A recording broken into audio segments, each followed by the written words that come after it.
দিন দিন জ্বলে উঠেছে আমার পুত্রের শোকের আগুন। কই মনিবের আদেশে সে আমার বাড়িঘর পরিষ্কার করবে, সমস্ত প্রাসাদটা নোংরা হয়ে রয়েছে। কোথায় পুলিশ সাহেব, তুমি মালি বেটাকে বন্দি করে নিয়ে আসো, তারপর তার সাজা শাস্তি নিজ হাতে আমি তুলে নিয়ে অবশ্যই দেব। কি করলাম আমি?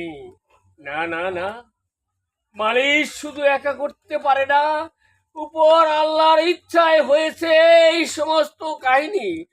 অযথা আমি কেন কেন অভিশাপ করলাম? এই অভিশাপের মনে হচ্ছে আমাকে নিজেই ভোগ করতেই হবে।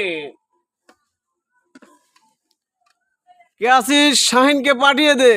তাকে যে আমরা এত টাকা দিয়ে কর্মচারী রেখেছি, সে তো আমাদের কোনো কাজ করে না। বন্দি কর শাহিনকে।